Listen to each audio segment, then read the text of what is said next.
Bismillahirrahmanirrahim. Assalamualaikum warahmatullahi wabarakatuh. Perkenalkan, nama saya Rida Latifah, Prodi Bahasa Inggris kelas B1 angkatan tahun 2022. Alhamdulillah, pada kesempatan kali ini dalam video ini saya akan menuntaskan proyek MKWK dari mata kuliah Pancasila dan PAI yang insya Allah saya mengangkat tema tujuan dari pembangunan berkelanjutan topik ke-6, yakni air bersih dan sanitasi yang layak.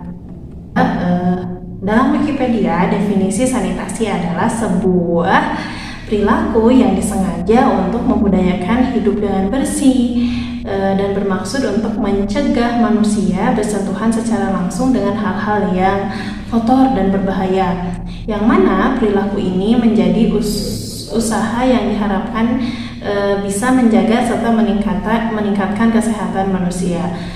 Secara garis besar, sanitasi erat kaitannya dengan kebersihan dan keberadaan air. Air yang menjadi faktor yang sangat penting untuk keberlangsungan makhluk hidup, terutama manusia. Tak heran ada sebuah iklan yang mengangkat slogan "Di mana air mengalir, di situ ada kebahagiaan". Mari kita lihat dua peradaban yang paling masyhur di dunia, yakni peradaban Mesir kuno dan peradaban Tiongkok atau Cina kuno. Berdasarkan sumber yang saya peroleh, masih di sumber Wikipedia, bahwa sejarah Tiongkok adalah salah satu sejarah kebudayaan tertua di dunia.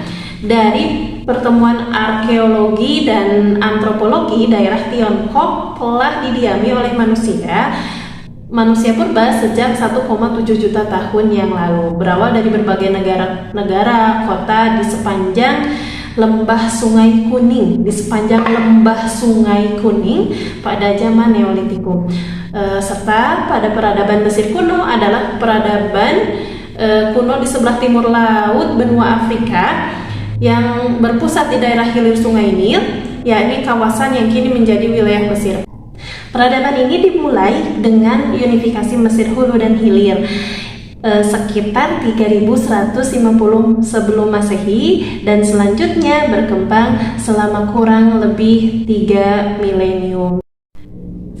Dari dua sumber di atas, peradaban pada zaman dahulu ini berjalan di sekitar sumber air. Ini membuktikan betapa air ini menjadi faktor penting untuk penunjang kehidupan. Nah, apa kabar hari ini? Fakta saat ini banyak sekali sungai-sungai di daerah kita yang menjadi tempat pembuangan limbah, ya, baik limbah rumah tangga maupun limbah industri, sehingga fungsi sungai sebagai sumber air beralih fungsi menjadi tempat pembuangan limbah. Sebagai contoh misalnya Citarum. Pada awal tahun 2018, World Bank menobatkan Citarum sebagai sungai terkotor di dunia. Berdasarkan kemenkes.go.id bahwa ada tiga ciri air bersih, yaitu yakni tidak berasa, tidak berbau, dan tidak berwarna. Ada tambahan di situ bahwa bukan hanya 3B, ya, tidak berasa, tidak berbau, dan tidak berwarna, namun juga air dinyatakan bersih itu ketika di dalamnya tidak mengandung logam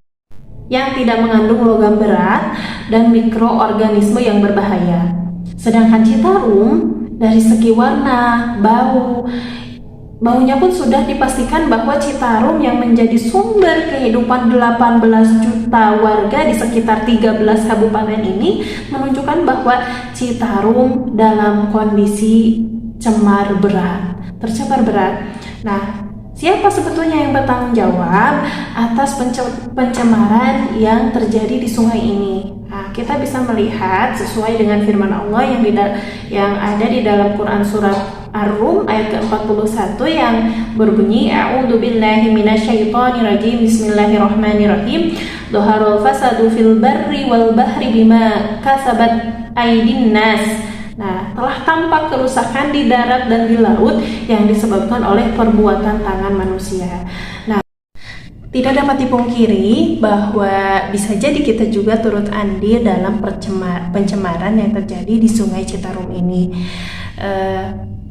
Seharusnya kita sebagai manusia yang adil dan beradab kita bisa menjaga sikap kita dengan cara menegur orang yang masih membuang limbah atau sampah ke sungai, menegur yang memberikan izin bagi beberapa industri yang masih membuang limbahnya ke sungai, khususnya bagi para pemangku kebijakan. Mudah-mudahan bisa lebih amanah atau lebih tegas lagi saat memberikan sanksi, sebagaimana yang termaktub di dalam Pancasila Sila keempat, yakni kerakyatan yang dipimpin oleh hikmah kebijaksanaan dalam permusyawaratan perwakilan, sebab kebersihan lingkungan, sanitasi yang baik, air bersih ini bukan hanya merupakan hak individu saja, tetapi menyangkut hak hajat hidup orang banyak. Masalah air bersih atau krisis air bersih tidak begitu terasa di pedesaan, lain lagi dengan di perkotaan. Ya, air bersih di kota memang tersedia, hanya saja harganya lebih mahal. Salah satu faktor mengapa air masih begitu mudah didapat di desa adalah salah satunya kita bisa lihat di daerah sini. Coba lihat di daerah sini, lahan terbuka hijau atau ruang terbuka hijaunya masih begitu luas. Berbeda dengan baik teman-teman, sekarang saya sedang ada di Rancabali. Di depan saya ini ada salah satu sungai kecil yang menjadi sumber kehidupan bagi perkampungan di bawah ya, di salah satu perkampungan di Rancabali. Kita bisa lihat selang-selang yang ada di sini. Di sini airnya masih begitu deras, mengalir begitu deras ya. Selain digunakan untuk kebutuhan warga di sekitar sini, air yang ada di sini juga digunakan untuk salah satu kebutuhan pabrik yang ada di daerah sini. Luasnya ruang terbuka hijau dapat menyimpan cadangan air yang baik. Salah satu yang dapat dijadikan solusi agar air bersih di kota masih tersedia adalah dengan menambah jumlah ruang terbuka hijau, atau bagi sang pemangku kebijakan tidak begitu saja memberikan izin alih fungsi lahan, baik itu untuk perumahan ataupun hal yang lainnya.